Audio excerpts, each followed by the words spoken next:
Baik, Bapak Ibu, mari kita berdoa bersama-sama untuk pertemuan kita sore hari ini. Bapa di surga, kami berterima kasih sore hari ini Engkau sekali lagi beranugerah bagi kami.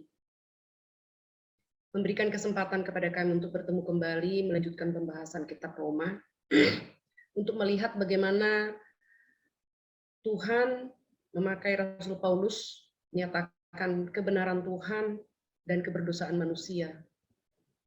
Dan bagaimana Tuhan menyatakan anugerah Tuhan yang besar kepada manusia berdosa. Kami berdoa untuk pembelajaran sore hari ini, kiranya Engkau menyiapkan hati kami seperti tanah yang subur, menggemburkannya, melembutkannya, agar ketika kebenaran disampaikan boleh jatuh di hati kami, bertumbuh berakar kuat ke bawah, bertumbuh menghasilkan buah berlimpah ke atas, buah-buah yang mempermuliakan Tuhan. Buah-buah yang menyatakan perubahan karakter kami. Kiranya Kristus ditinggikan, dipermuliakan dalam pembelajaran kami 1 jam ke depan. Dengarlah doa kami dalam nama Tuhan kami, Yesus Kristus, Tuhan dan Juru Selamat kami yang hidup. Kami berdoa dan bersyukur. Amin. Baik Bapak Ibu, kita akan masuk dalam pembahasan kita ya.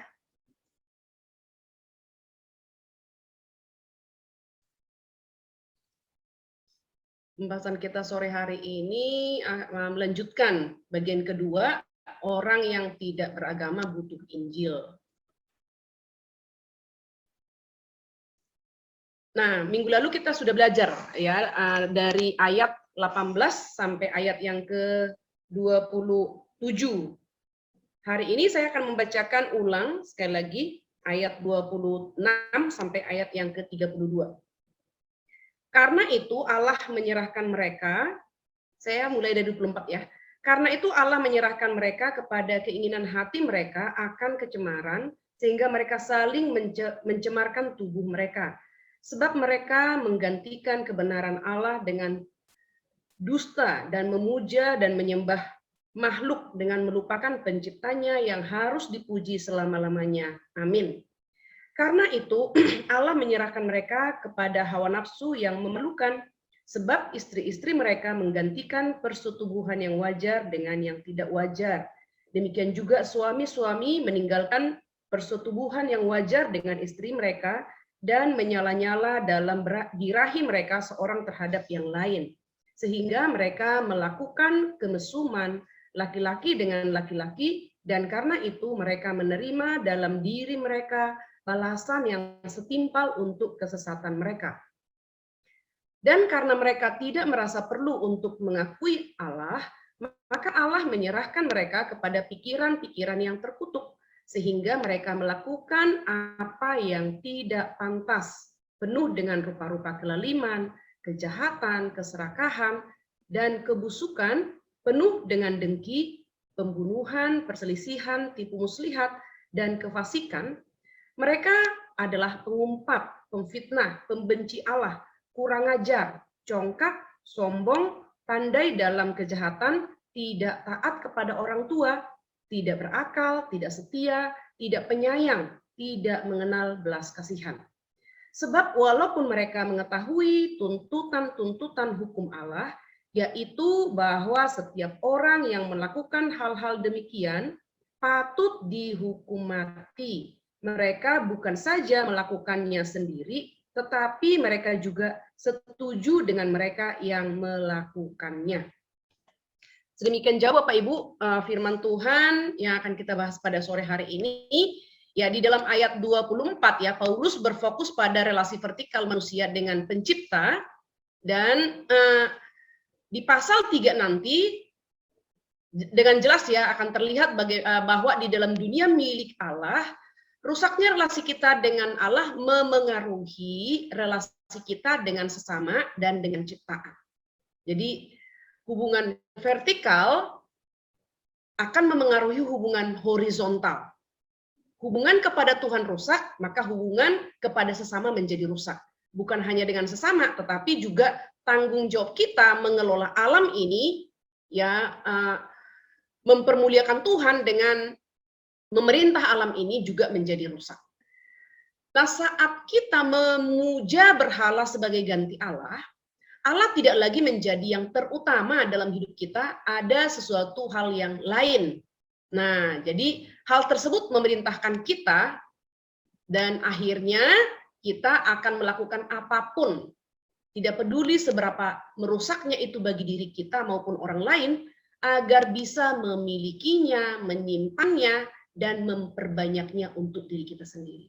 Nah, jadi ini bahaya sekali Bapak Ibu ketika kita tidak menyembah Allah ya, yang di dalam ayat mulai dari ayat 18 ya, sebab murka Allah nyata dari surga atas segala kefasikan. Kefasikan ini kan kita tidak memberikan hak Allah, yaitu kita tidak menyembah Allah, satu-satunya Allah yang harus kita sembah. Nah, di dalam ayat 26 sampai ayat hari ini kita akan belajar ayat 26 sampai ayat yang ke-32. Di dalam ayat 26-27 adalah salah satu perikop paling kontroversial di dalam Alkitab. Ya, perikop ini paling panjang dalam Alkitab terkait homoseksual. Ya, homoseksual. Ayat 26-27. Karena itu Allah menyerahkan mereka kepada hawa nafsu yang memalukan. Sebab istri-istri mereka menggantikan persetubuhan yang wajar dengan yang tak wajar. Demikian juga suami-suami meninggalkan persetubuhan yang wajar dengan istri mereka dan menyala-nyala dalam birahi mereka seorang terhadap yang lain, sehingga mereka melakukan kemesuman laki-laki dengan laki-laki, dan karena itu mereka menerima dalam diri mereka balasan yang setimpal untuk kesesatan mereka. Nah, jadi di sini berbicara tentang persetubuhan yang tidak wajar secara harafiah. Dan ini adalah melawan kewajaran, karena apa? Dari semula Allah menciptakan laki-laki dan perempuan. Dan itu adalah pasangan yang ditetapkan oleh Allah untuk melahirkan keturunan. Di luar itu adalah hubungan yang tidak wajar. Jadi homoseksualitas adalah pelanggaran terhadap natur manusia sebagai ciptaan Allah yang seharusnya. Natur manusia itu sebagai gender ya, jelas laki-laki dan perempuan. Homoseksualitas laki-laki dengan laki-laki. Atau lesbian juga ya, perempuan dengan perempuan. Itu melawan natur manusia dalam hubungan yang intim, yang tujuan Allah adalah untuk melahirkan keturunan. Nah, jadi relasi seperti itu bukan maksud pencipta bagi keberlangsungan manusia. Nanti di dalam slide berikutnya kita akan belajar bagaimana seharusnya kita bersikap terhadap orang-orang yang memiliki kecenderungan dengan homoseksualitas sebagai orang Kristen tentunya ya, kita sebagai orang Kristen. Nah, Paulus ingin mengatakan seperti inilah cara Allah dalam murkanya menyerahkan manusia kepada keinginan yang menguasai agar manusia mengalami akibatnya. Jadi minggu lalu pun kita sudah belajar bagaimana Paulus menggunakan istilah Allah menyerahkan manusia kepada keinginan yang menguasai mereka. Ya, keinginan. Jadi itu disamakan juga dengan penyembahan berhala, karena pusat hatinya bukan lagi kepada Tuhan, tapi kepada apa yang diinginkan. Ayat 27 dikatakan di sana balasan yang setimpal. Jadi terjadi karena manusia menyembah berhala, balasan yang setimpal ini adalah hukuman yang tidak dibatasi pada homoseksualitas. Tetapi homoseksualitas ini menjadi satu prinsip. Tetapi tidak hanya dibatasi hanya kepada homoseksualitas ya balasan yang setimpal ini, tetapi bisa ditarik kepada pelanggaran yang lain yang sifatnya sama, yaitu tidak menghormati Tuhan atau tidak mengikuti aturan ketetapan yang telah dibuat oleh Allah yang harus diikuti oleh manusia dengan benar ya. Di dalam perjanjian lama dan perjanjian baru, hubungan seks sesama jenis sebagai suatu pola perilaku yang terus-menerus dan tidak disesali menandakan suatu penolakan atas ketuhanan Yesus dan membuat manusia berada di luar kerajaannya meskipun tidak pernah di luar jangkauannya. Jadi kita bedakan ya. di dalam PL dan PB ya, hubungan sesama jenis, hubungan seks sesama jenis. Kalau itu tidak bertobat ya, itu menandakan penolakan atas ketuhanan Kristus, membuat mereka berada di luar kerajaan Allah, tetapi tidak di luar jangkauannya. Ini, jadi kita coba lihat ya di dalam 1 Korintus pasal yang ke-6. 1 Korintus pasal yang ke-6 ayat 9 sampai ayat yang ke-11. Atau tidak tahukah kamu bahwa orang-orang yang tidak adil tidak akan mendapat bagian dalam kerajaan Allah? Janganlah sesat.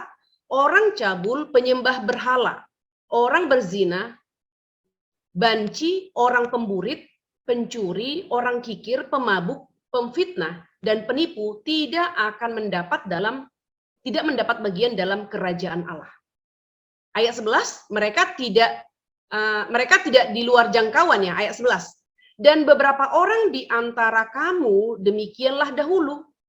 Tetapi kamu telah memberi dirimu disucikan. Kamu telah dikuduskan. Kamu telah dibenarkan dalam nama Tuhan Yesus Kristus dan dalam roh Allah kita. Nah, jadi berarti ada orang-orang yang mengalami hal yang seperti ini ya, melakukan dosa ini, tetapi kemudian mereka bertobat dan mereka masuk kepada ya kerajaan Allah ya. Mereka bertobat dan mereka kembali hidup normal, kembali hidup menjalankan ya peranan mereka, perempuan menjadi perempuan, laki-laki menjadi laki-laki, sebagaimana tujuan Allah menciptakannya. Nah, jadi Bapak Ibu ini kita perlu perhatikan ya dalam lingkungan kita juga, dalam lingkungan kita. Mungkin di sekolah minggu Bapak Ibu ada melihat ada kecenderungan anak-anak ya agak lebay-lebay, anak laki-laki misalnya ya. Atau anak perempuan terlalu tomboy, over ya. Tomboy sih nggak no problem ya. Laki-laki juga lembut harusnya tidak jadi masalah. Tetapi kita bisa mendeteksi dari kecenderungan mereka misalnya ya bisalah kita pelajari. Nah, di sekolah Kristen Calvin hal yang sama kami lakukan Bapak Ibu ketika kami ada temuan-temuan sesuatu yang kurang tepat ya, anak laki-laki misalnya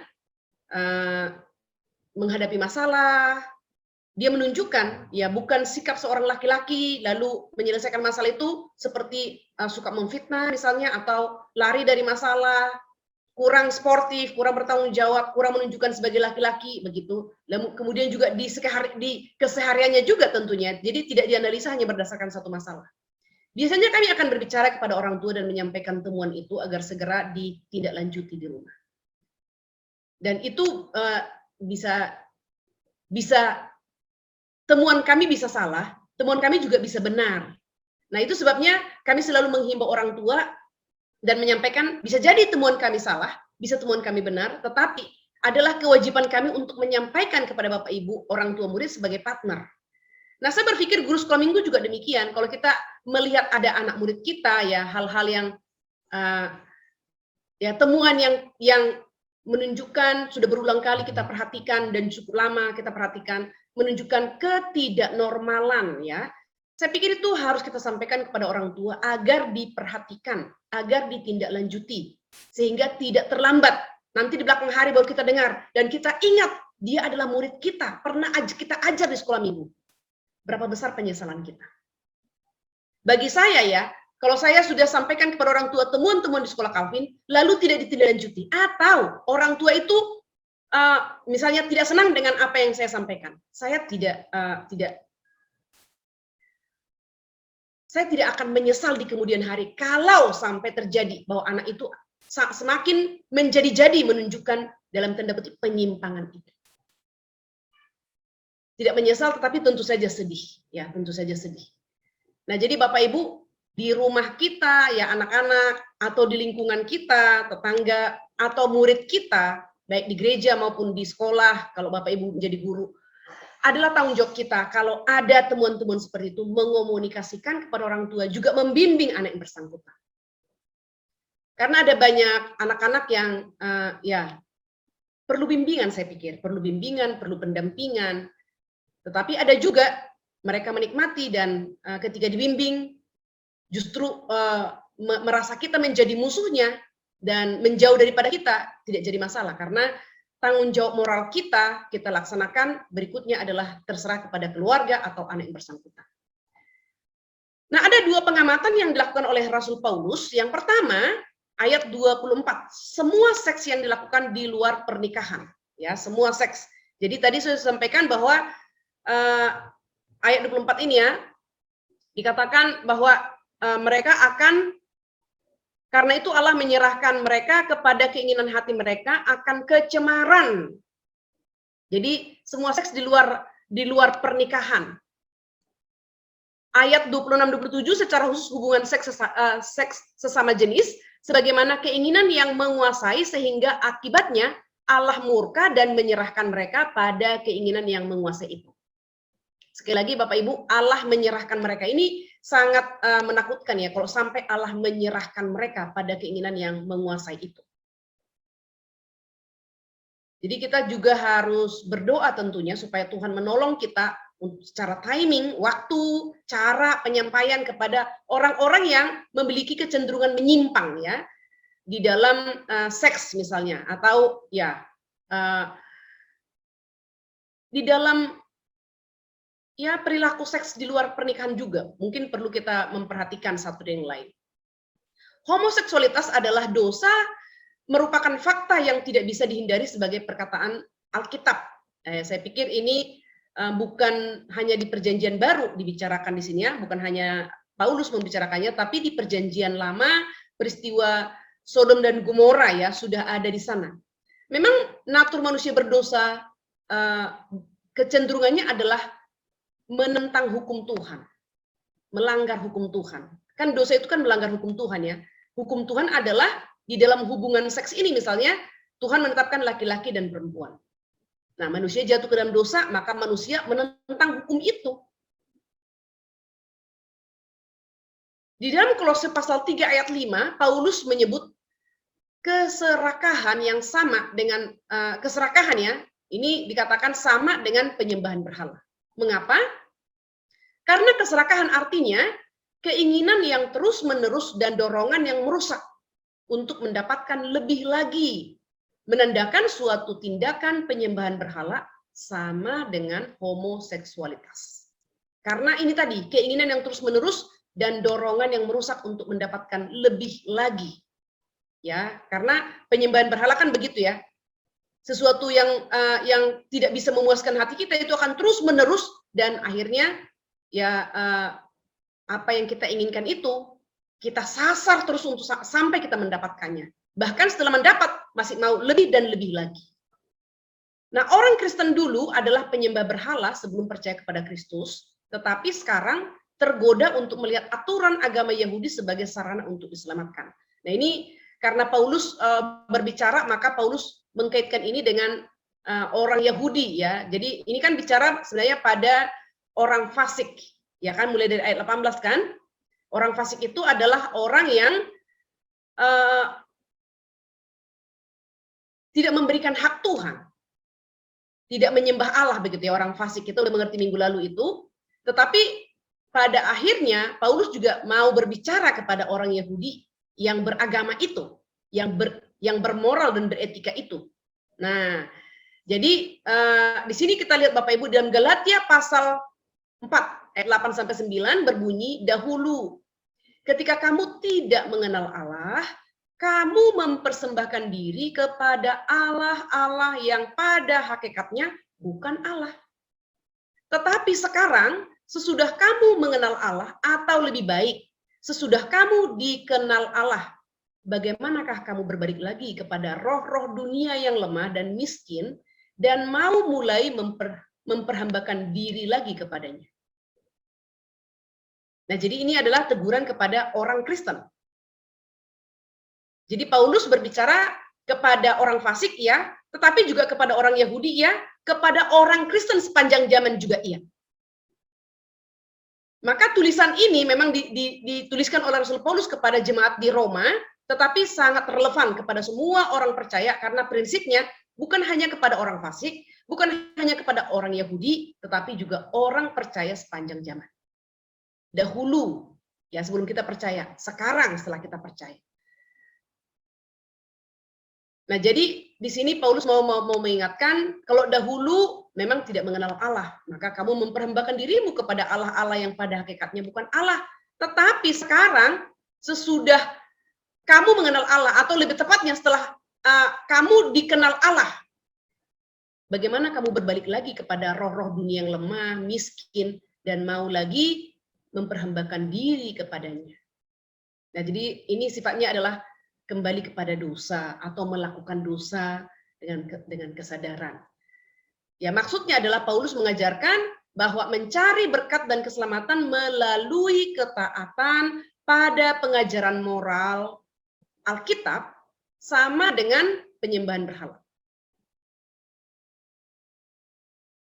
Menjadikan penguasa dan juru selamat yang lain selain Allah seperti halnya keserakahan atau homoseksualitas. Nah, jadi kita harus selalu mengingatkan pada diri kita yang utama dalam segala pelayanan kita, dalam segala pekerjaan kita, dalam seluruh hidup kita, yang utama adalah Tuhan, bukan berkat Tuhan. Yang utama adalah kehendak Tuhan, bukan keinginan kita. Jadi sangkal diri pikul salib.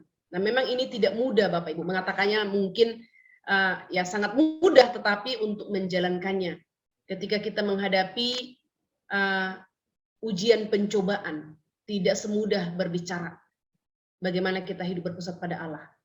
Kita bersyukur karena dalam Alkitab memberikan contoh kepada kita dalam hal seksualitas ini, ya. Yusuf, dia berani berkata, bagaimana mungkin aku melakukan dosa yang besar ini kepada Tuhan. Jadi itu tadi yang poin nomor 1, ya. Bukan hanya bicara masalah homoseksualitas, tetapi hubungan seks di luar pernikahan. Nah, kita akan memuja apa yang kita pikir perlu untuk memuaskan diri kita dan memberi kita hidup dalam tanda kutip. Jadi kita akan memusatkan hidup kita, ya, kepada apa yang kita pikir untuk memuaskan diri kita. Jika kita tidak memuja Allah, kita akan memuja sesuatu yang lain, apakah itu kepuasan seks, menambah harta, menjaga aturan-aturan, dan lain-lain yang kita anggap lebih penting daripada lainnya. Jadi ini harus sangat hati-hati.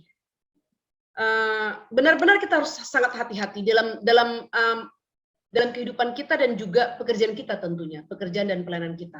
Saya di Sekolah Kristen Calvin sangat hati-hati, jangan sampai saya terlalu meninggikan kedisiplinan, terlalu meninggikan ketertiban, sampai mengorbankan anak-anak. Itu sebabnya saya ingatkan diri saya sendiri, saya ingatkan rekan-rekan guru, saya mengatakan kita harus membuat peraturan, ya, karena kita hidup dalam komunitas dan juga di dalam pendidikan karakter, kita perlu berdisiplin bersama-sama, sehingga harus ada aturan, tetapi jangan sampai aturan di atas kita. Jangan sampai aturan di atas anak-anak. Harus anak-anak di atas aturan. Jadi aturan itu di bawah kita. Jadi tetap ada yang namanya exception, ada tetap namanya pengkajian ulang, ada namanya penggalian data, sehingga kita tidak mudah harus memutuskan dengan hanya mengacu kepada tata tertib. Memang ini tidak mudah Bapak Ibu, bagi orang yang tidak luas hati. Kalau kita terlalu sempit, kalau kita hanya pakai kacamata kuda, ya, maka ini akan menjadi sesuatu yang menggelisahkan.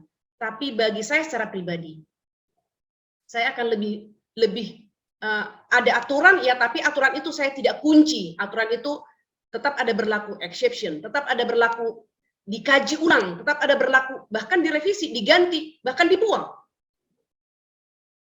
Kalau memang ada hal yang lebih penting, yaitu anak-anak, dalam hal ini pendidikan, ya, dalam hal ini pendidikan.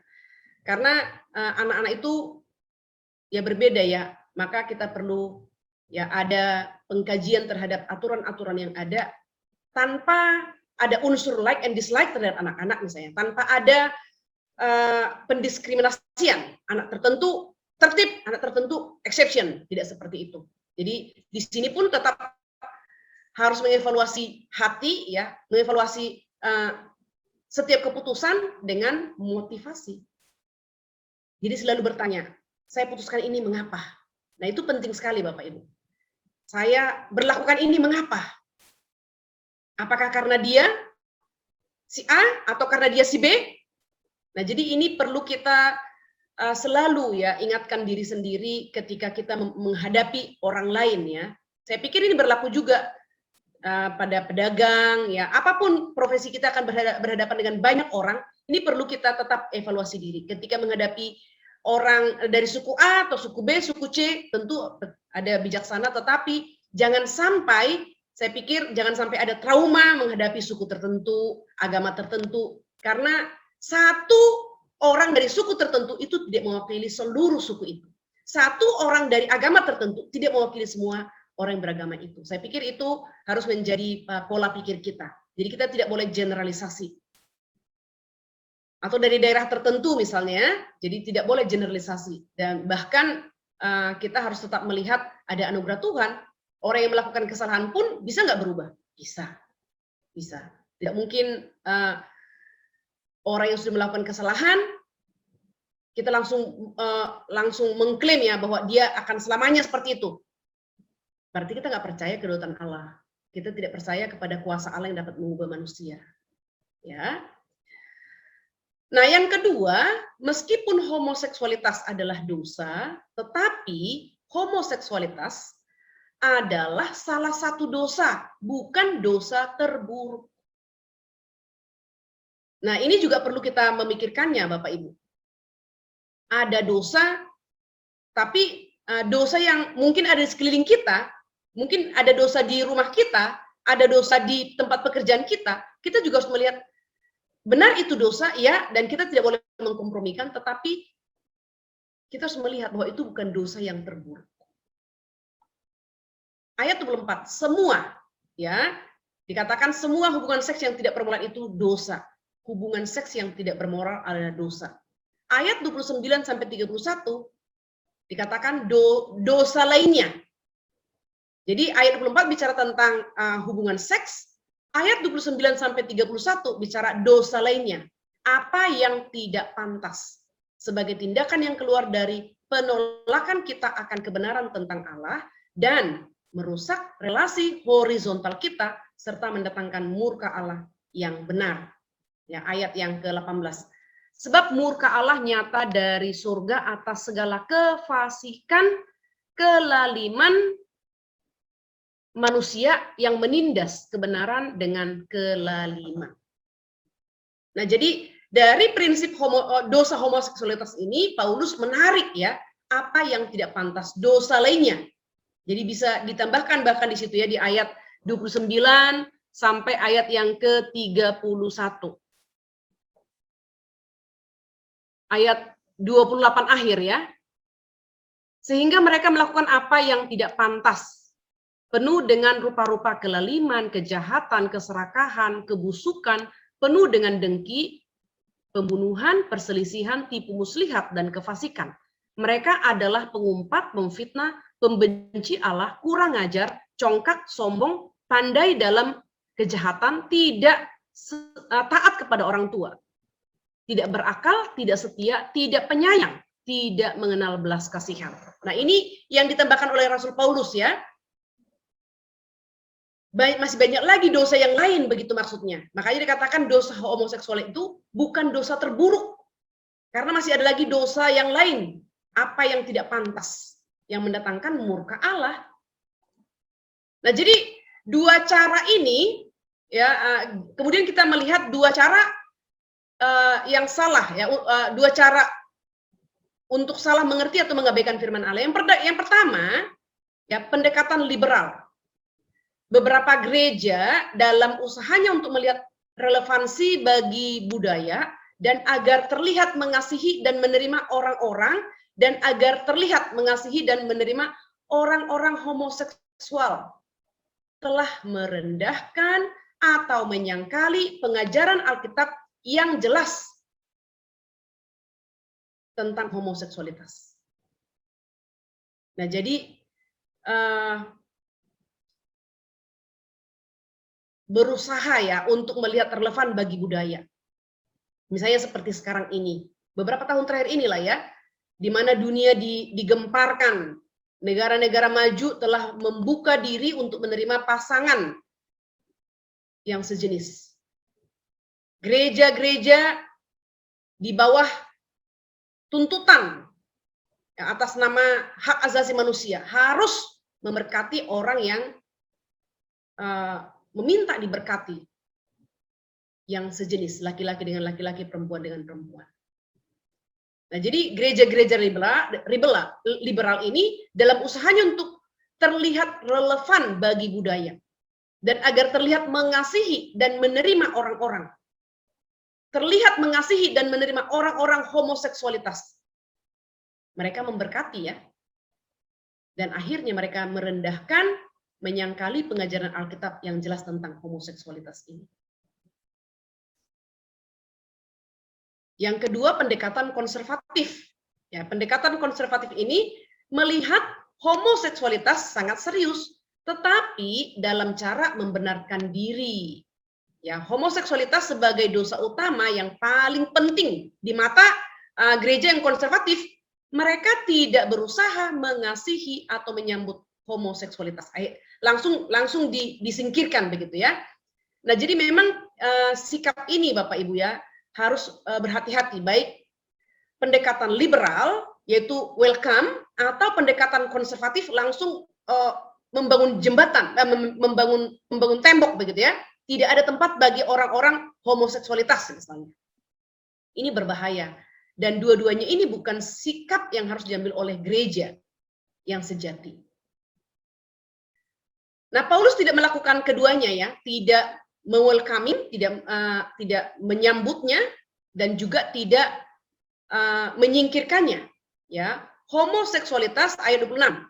Homoseksualitas adalah keinginan memalukan yang menguasai. Ayat 29 sampai 30, banyak orang lain, banyak dosa lain bagi kita yang lebih kita kenal, misalnya iri hati, bergosip, ketidaktaatan, tidak setia, semua tadi ya di dalam ayat 29 sampai 30 tadi. Dan Paulus tidak mengatakan seperti ini. Apa yang Anda lakukan tidak penting. Allah tidak peduli selama Anda bahagia. Ini biasanya kalimat daripada orang-orang psikologi. Ya, orang-orang yang penyemangat ya. Orang-orang yang memberikan kamu bisa. Kamu pasti bisa gitu ya. Jadi apa yang Anda lakukan tidak penting, Allah tidak peduli selama Anda bahagia. Paulus juga tidak berkata, apa yang Anda lakukan sangat penting, sehingga saya tidak ingin mengasihi atau bersaksi kepada Anda karena Anda di luar jangkauan Injil. Dan ini yang harus kita lihat. Apa yang dikatakan oleh Paulus, kita hanya bisa berkata seperti Paulus yang mengatakan kita adalah orang paling berdosa. Mari kita lihat bersama-sama dalam 1 Timotius pasal 1 ayat yang ke-15. Perkataan ini benar dan patut diterima sepenuhnya. Kristus Yesus datang ke dunia untuk menyelamatkan orang berdosa. Dan di antara mereka, akulah yang paling berdosa. Jadi kita tidak dipanggil untuk judgmental. Ini menjadi bahasa yang terus-menerus saya ingatkan kepada kita bersama ya. Saya ingatkan kepada Bapak Ibu, juga mengingatkan diri saya sendiri. Tapi kita mau belajar seperti Paulus. Ketika Paulus tahu Yesus mati bagi orang berdosa, lalu Paulus mengatakan, dari antara orang berdosa, akulah yang paling berdosa. Yesus mati bagi orang-orang homoseksualitas. Yesus mati bagi orang-orang yang berdosa, dosa-dosa lain yang dicatat di dalam ayat 29 sampai ayat ke-31. Dan ayat 28 sampai 32 menunjukkan diri kita ya, bukan hanya tentang penyembahan berhala, tetapi tentang tidak merasa perlu untuk mengakui Allah. Ya, jadi daftar yang lebih luas lagi sebenarnya menunjukkan apa? Kerusakan total depravity. Bagaimana manusia itu tidak memiliki ability ya, kemampuan di luar Tuhan. Manusia berdosa ya.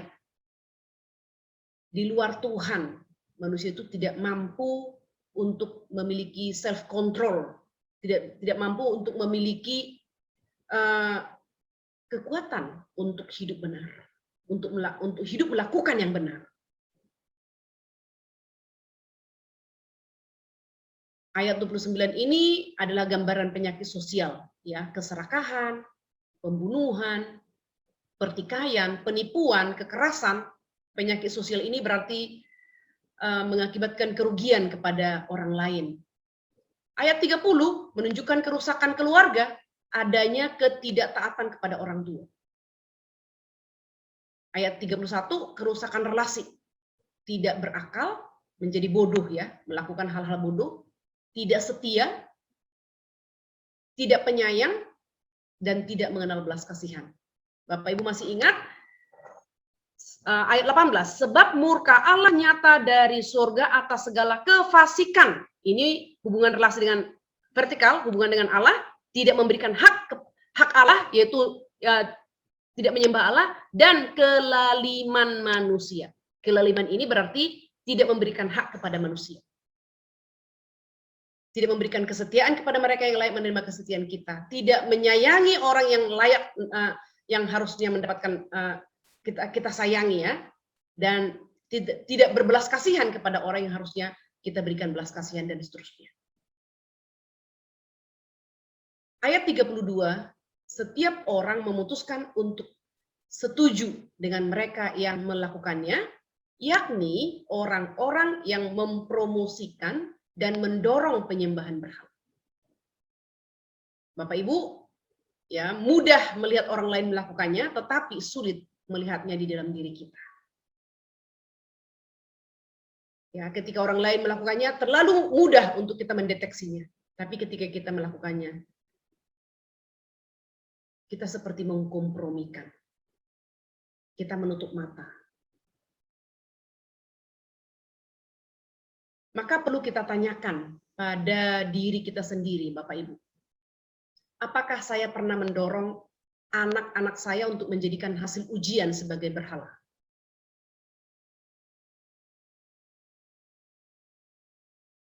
Juga secara tidak langsung menyetujui iri hati. Ketika seseorang bercerita, ya, dia iri hati terhadap orang lain, lalu bercerita tentang unsur iri hati, dan kita menyetujuinya. Atau mengizinkan gosip tersebar tanpa ada halangan.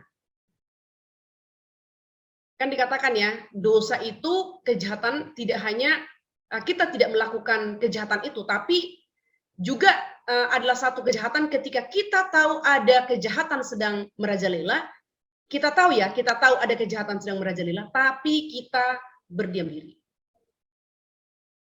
Jadi mungkin ada gosip yang tersebar, dan tidak ada halangan, semua gosip itu seperti kapas yang kita letakkan di atas rumput, dan kapas itu terbang, ya, di bawah angin. Seperti itulah gosip itu. Tidak ada halangan rintangan. Dan kita membiarkannya, ya, mengizinkan gosip tersebar tanpa ada halangan. Ya, memang kita tidak perlu harus mengambil toa lalu mengumumkan bahwa itu hoax, begitu, ya, bukan. Tapi paling tidak orang-orang sekeliling kita ketika membicarakan tentang gosip, ya, kabar burung itu, kebenaran yang kita tahu harus kita sampaikan bahwa itu tidak benar. Saya jamin, begitu. Jadi bukannya, oh saya tidak tahu sih. Padahal kita tahu. Nah, ini ada tanggung jawab sih, ya, tanggung jawab menyatakan kebenaran. Sekali lagi, kita tidak dipanggil untuk memakai toa, ya, lalu keliling menyampaikan bahwa itu hoax, bukan begitu. Tapi, ya, mungkin ada orang yang menyampaikan kabar burung itu kepada kita, dan kepada orang yang salah persepsi itulah paling tidak, ya, kita meluruskan. Karena kita tahu benar bahwa itu adalah hoax, misalnya, bahwa itu adalah gosip. Itu tanggung jawab kita.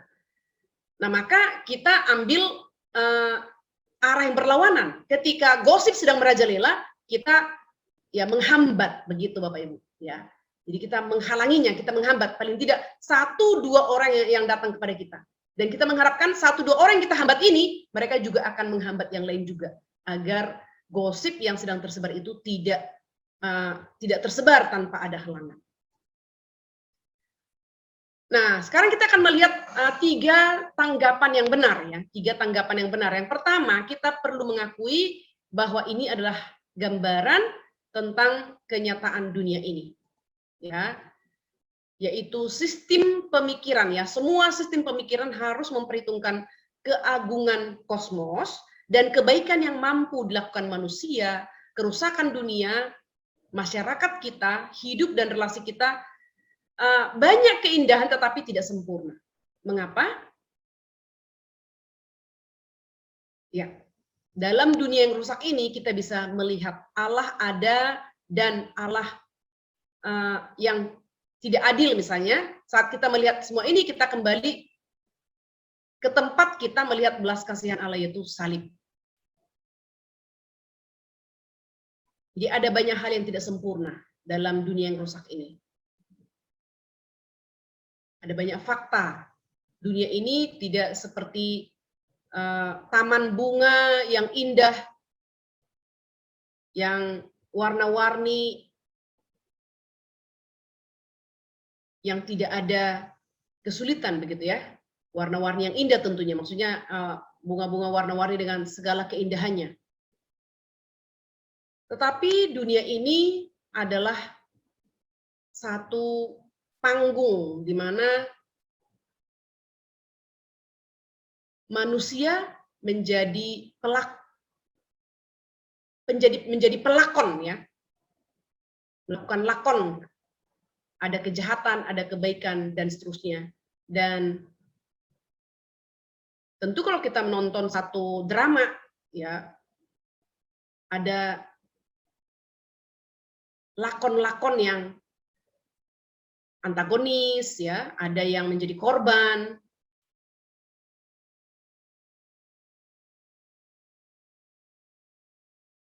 Dan itu menggambarkan manusia, menggambarkan kehidupan kita. Ketika kita melihat hal-hal seperti itu, mungkin kita putus asa, mungkin kita berpikir kapan ini semua berakhir begitu ya. Tapi sekali lagi Bapak Ibu, di sini Paulus mau mengajarkan kepada kita bahwa saat kita melihat semuanya itu, mari kita kembali ke tempat kita. Sebagai manusia yang tidak dapat, sebagai manusia yang lemah yang tidak dapat menyelamatkan dunia ini. Tidak dapat memperbaiki yang rusak. Bahkan memperbaiki diri kita. Memperbaiki pasangan kita. Memperbaiki anak-anak kita. Memperbaiki murid-murid kita. Tapi kita memiliki Allah yang menciptakan kita dan yang dapat memperbaiki kita. Dapat memperbaiki pasangan kita, dapat memperbaiki anak-anak kita, dapat memperbaiki murid-murid kita, dapat memperbaiki semua ciptaan. Langit dan bumi baru nanti pada waktu konsumasi itu adalah pembaharuan yang dikerjakan oleh Allah secara sempurna terhadap manusia berdosa, terhadap dunia yang sudah jatuh ke dalam dosa ya, oleh karena manusia sudah jatuh ke dalam dosa. Nah, jadi itu menjadi pengharapan kita Bapak Ibu. Kristus yang tersalib itu menjadi kunci pengharapan kita untuk tetap bisa melihat bahwa Tuhan adalah Tuhan yang bekerja dalam sejarah, Tuhan adalah Tuhan yang berintervensi. Kejahatan tidak akan pernah menang. Tapi Tuhan dan segala hal yang baik yang berasal daripada Tuhan pada akhirnya adalah yang menang. Yang kedua, kita tidak akan menggelengkan kepala dan memutar bola mata dengan sikap membenarkan diri, ya, membenarkan diri mereka ketika membaca tentang mereka ya, kata mereka di sana. Jadi di sini dikatakan ya, Paulus. Jadi di sini mau dikatakan orang-orang Yahudi ini ya, Paulus kamu benar gitu ya, orang-orang yang tidak beragama ini layak mendapatkan murka Allah. Dan saya senang kamu berbicara tentang homoseksualitas. Sebagai orang Yahudi itu dosa. Saya anggap itu sangat menjijikkan dan saya senang saya tidak seperti mereka. Nah, saya pikir sih kata mereka ini kita tidak dipanggil untuk sekali lagi menghakimi ya. Ayat 29 sampai 32 kata mereka itu yang dimasukkan Rasul Paulus kan orang non-Yahudi ya, orang fasik. Dalam waktu itu konsepnya adalah orang yang belum mengenal Allah yang sejati. Jadi bukan Yahudi sebagai orang beragama yang menganggap diri benar atau bermoral. Nah, tetapi mari kita melihat di dalam pasal 2 ayat yang pertama yang kita akan mulai membahas minggu depan, Paulus mengkonfrontasi orang yang beragama atau yang bermoral itu dengan bunyi seperti ini. Karena itu, hai manusia, siapapun juga engkau yang menghakimi orang lain, engkau sendiri tidak bebas dari salah. Sebab dalam menghakimi orang lain, engkau menghakimi dirimu sendiri. Karena engkau yang menghakimi orang lain melakukan hal-hal yang sama. Nah, jadi di pasal 1, Paulus memang berbicara, ayat 18 sampai ayat 32 ini kepada orang fasik, yaitu orang yang tidak beragama. Tetapi di pasal yang kedua, Paulus berbicara kepada orang beragama. Karena itu, hai manusia, siapapun juga engkau yang menghakimi orang lain, engkau sendiri tidak bebas dari salah. Sebab dalam menghakimi orang lain, engkau menghakimi dirimu sendiri, karena engkau yang menghakimi orang lain melakukan hal-hal yang sama. Sikap membenarkan diri selalu menghancurkan diri. Dan sikap ini mengawetkan kaum moralis membenarkan diri. Karena mengcomparing diri dengan orang lain. Nah, ini paling bahaya ya. Makanya kalau kita harus mengcomparing diri kita, harus membandingkan diri kita, maka yang paling tepat adalah membandingkan diri kita dengan Tuhan. Maka kita akan menemukan kita adalah manusia berdosa. Itulah yang dilakukan oleh Rasul Paulus. Dia melihat Allah itu Allah yang suci, Allah yang kudus, maka dia menemukan aku manusia yang paling berdosa. Dia tidak melihat orang lain, dosa orang lain, tapi dia langsung melihat dirinya. Aku adalah manusia yang paling berdosa. Aku adalah manusia cilaka. Nah, itu tulisan-tulisan Paulus. Dan saya berharap ini menjadi sifat, sikap, dan perilaku kita juga. Kita tidak cenderung melihat orang lain, menunjuk orang lain, tapi selalu melihat saya. I am thou. Saya dan Allah. Maka di dalam berdiri di hadapan Allah, selalu berdiri di hadapan Allah untuk mengkoreksi diri, maka kita tidak akan berani menghakimi orang lain. Dan kita juga akan harus masuk sih, harusnya sih harus belajar ya, ketika kita marah terhadap orang lain atau ketika kita melihat kejahatan orang lain, sebelum kita menghakiminya, kita harus bertanya, apakah saya lebih baik daripada dia? Apakah saya lebih baik daripada dia? Maka saya saya dan Bapak Ibu akan menemukan tidak. Kita tidak lebih baik daripada siapapun.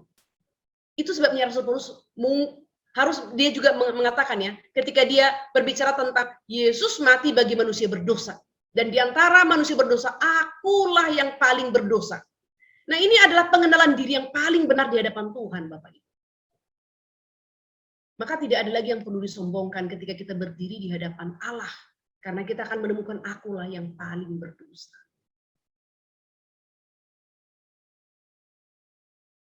Nah, saya di pembahasan buku Katekismus ya, saya juga sudah pernah menyatakan bahwa saya pernah marah terhadap satu rekan. Dan di dalam kemarahan itu saya terus menggali diri saya. Kenapa saya marah terhadap dia? Saya menemukan, saya merasa diri saya lebih baik daripada dia. Dan saya gali lagi. Benarkah saya lebih baik daripada dia?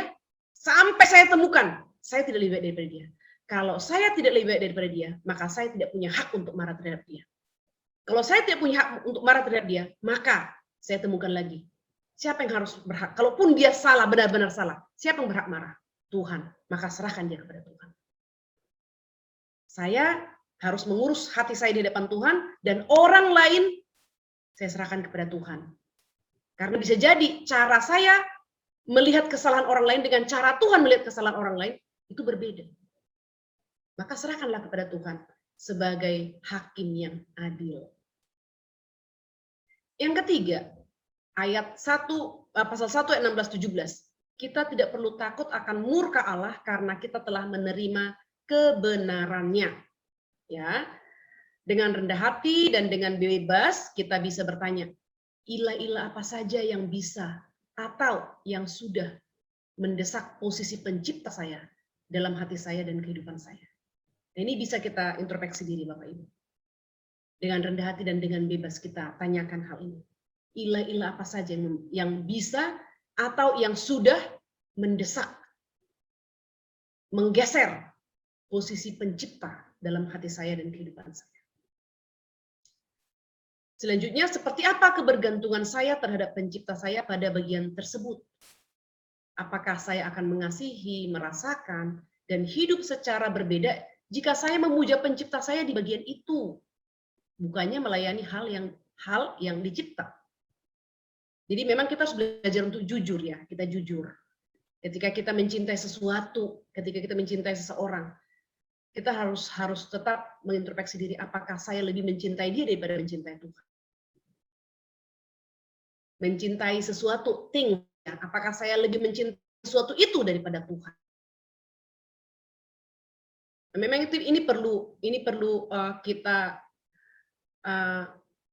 ambil waktu untuk memikirkan ya, kehidupan keluarga kita, kehidupan pekerjaan kita, kehidupan aktivitas kita, melakukan introspeksi sejauh mana kita mengasihi Tuhan dan mengasihi pekerjaan kita, mengasihi pasangan kita, anak-anak kita, mengasihi hobi, ya banyak hal lah ya bisa kita tambahkan ke situ Bapak Ibu.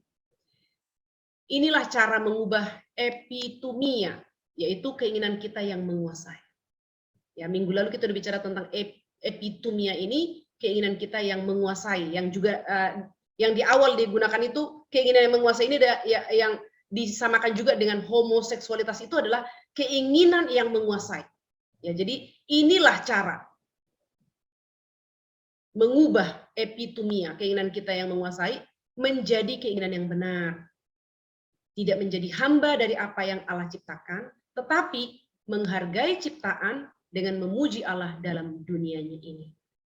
Nah, jadi inilah sikap kita yang harus kita miliki, Bapak Ibu. Tidak menjadi hamba dari apa yang Allah ciptakan. Tidak menjadi hamba dari anak-anak kita, tidak menjadi hamba dari pekerjaan kita, tidak menjadi hamba dari hobi, tidak menjadi hamba dari ya hal-hal yang kita sukai. Tetapi kita menghargai segala berkat, segala kebaikan yang Tuhan karuniakan sekeliling kita dengan memuji Allah. Dengan bersyukur kepada Allah. Jangan lupa ya bersyukur kepada Allah atas semua berkat dan kebaikan yang Tuhan karuniakan sekeliling kita. Saya pikir itu caranya. Dengan kita mengingat bersyukur, maka kita tidak akan menyembah berkat Tuhan atau ciptaan. Nah, berikutnya adalah pertanyaan yang perlu kita renungkan 1 minggu ke depan ini. Yang pertama, keinginan yang menguasai apa yang paling Anda gumulkan? Apakah ada dosa-dosa yang perlu disebutkan dalam ayat 26-27, yaitu masalah penyimpangan seks, dan juga di dalam ayat 29-32 yang menggambarkan tentang diri Anda. Nanti Bapak Ibu, saya ya kita bersama kita pikirkan ini kembali, dua hal ini ya, ayat 26-27, ayat 29-32. Yang kedua, bagaimana Anda bisa memastikan bahwa keberdosaan dunia ini tidak mendorong Anda membenarkan diri, tetapi mendorong Anda melihat pada kasih Allah yang ditunjukkan melalui salib. Dan yang ketiga, apakah ada hal-hal lain di mana ayat-ayat ini menyingkapkan adanya pembenaran diri dalam hati Anda? Amin. Mari kita berdoa bersama-sama. Bapak di surga, kami bersyukur, berterima kasih untuk kebenaran firman Tuhan yang kami belajari pada sore hari ini, memberikan teguran kepada kami dalam segala aspek kehidupan kami. Kami berdoa kiranya Engkau menolong kami agar dengan rendah hati memberi diri dikoreksi oleh Tuhan melalui firman Tuhan, dan juga beri kami kekuatan untuk bertobat dan kembali kepada Tuhan. Terima kasih Bapak atas anugerah-Mu bagi setiap kami. Dan biarlah Engkau memakai kami menjadi berkat juga bagi orang-orang yang ada sekeliling kami, bagi pasangan kami, bagi anak-anak kami, bagi murid-murid kami, bagi jemaat yang kami layani, dan bagi dunia ini. Terima kasih Bapak di surga. Kami akan mengakhiri pembelajaran sore hari ini dan melanjutkan aktivitas kami yang lain. Mohon Tuhan memberkati dan beserta dengan kami. Dengarlah doa kami dalam nama Tuhan kami Yesus Kristus, Tuhan dan Juru Selamat kami yang hidup, kami berdoa dan bersyukur. Amin.